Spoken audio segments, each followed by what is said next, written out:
Every night that I go to sleep, I have this thought in my mind that, this could be the night. When I hear the fire alarm, I'm always out in the street. They do tell you that you should stay at home. I'd rather not take the risk. Everyone's got to get their head out the sand now. Grenfell happened, it was a tragedy. But look at all these homes with cladding. We just need to check that we're safe. They need to do more than just say things, right? I mean, they need to actually put words into action now. The boiling frustrations from residents caught in Scotland's cladding crisis. Nearly 4 years on from the Grenfell tragedy, thousands of people are trapped in unsellable flats. Highly flammable cladding on the building's exterior was to blame for the rapid spread of flames that night, leading to 72 deaths. But 38 blocks in Scotland are still wrapped with combustible material. Wanted to live by a river, right? Obviously you can't get to do it in London by the Thames River, so this was the perfect spot to live in. Father of two, Avijit Kadwi, lives in one of them. So it was like a dream home, right? I wanted to get on the property ladder just like everyone else. But little did I realize that I was not actually buying a home, I was actually buying a death trap. Okay. Avijit and his young family moved north 2 years ago. Glasgow was a new start after his previous London home was deemed a cladding risk. But just months into his new life, he was facing the same problems once again. I checked out all the plans. I made sure that, this is all perfect. They were not really right. They didn't reflect the true picture. The building is flammable cladding, which is of the same type as Grenfell. And here I am stuck again in this crisis. I can tell that you're very frustrated. What kind of effect is this having on you? I'm going through a huge mental trauma at the moment. This is not just a financial crisis. I really fear for the safety of my family. I'm kind of trapped in this situation. I can't sell my flat. Avijit's £200,000 apartment has been rendered worthless, and his insurance costs are set to triple in the next few months. When you think back to Grenfell, does that make you worry for the safety of your own family here? I just shudder at the thought. It sends shivers down my spine. Before going to bed, me and my family, we say this small prayer that let this not be the night when we have to face that kind of a crisis. My little kid, who was 3 at the time, he actually drew a picture of a building that is caught in fire. So it is very much playing on my mind and also the kids' minds, which I am seriously, concerned about. Knowing what you know now, would you consider moving? Who wouldn't want to stay here? But with this constant fear and this constant anxiety that I find myself in, I would sell it off at the next available opportunity.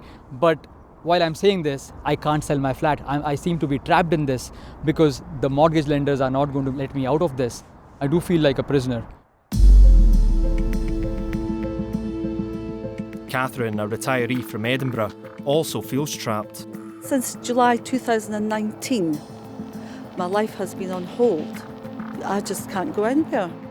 Catherine wants to sell her flat and move closer to her grandchildren.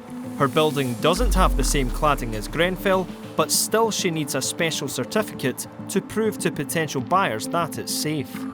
An EWS1 form can cost up to £3,000, and you're not guaranteed to pass. Even if it does, lenders might still refuse to give a mortgage. It's soul destroying. Every night I'm looking at properties that come up in the market and I go, well, I can't go for that because I can't sell. So I'm watching all these properties that are going that I could afford and I can't do nothing.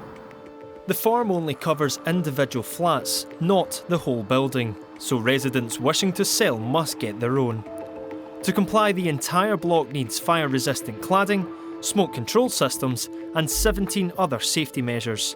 If the building is deemed unsafe, each household could be looking at repair costs of up to £75,000. To add to the complication, only 5 fire engineers in Scotland can approve the form, which is creating a bottleneck.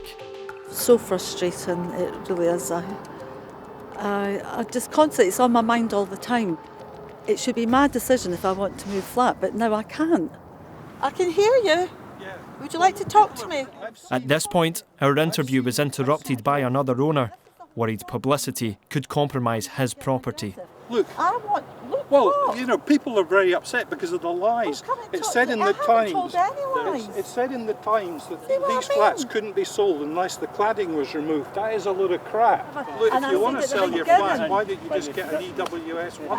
I'll pay the 3,000. Well, as you can see, the tension between owners who are concerned about cladding and want to sell and owners who don't want their buildings tainted is palpable. And what is not helping the situation is the lack of understanding on the issue. Nobody wants the publicity to say, oh, the cladding's here, not, but it's here and it's not going away. It's not a secret. It needs sorted.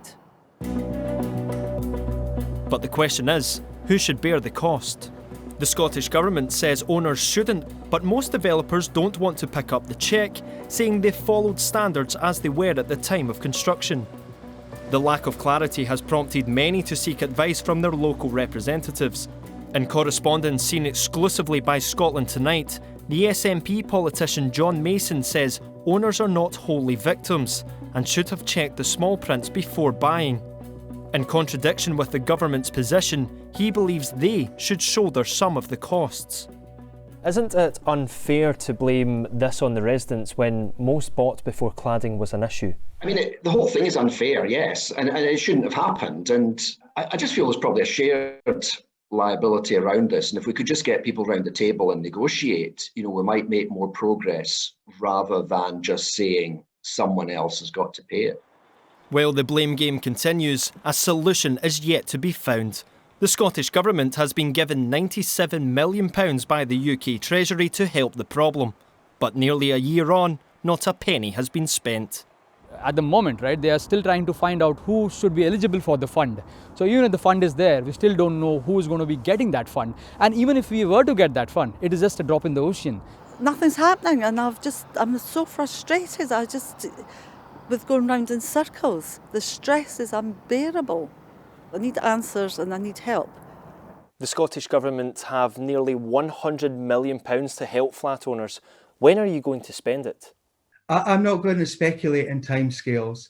And while many folk may want to see a fast resolution may be no resolution at all for many people. My main aim is to help as many folk as we possibly can and to ensure that the other actors in all of this, put their hands in their pockets. Scotland Tonight has learned a solicitor on the ministerial group, which you chair, wasn't aware of the remedial funds.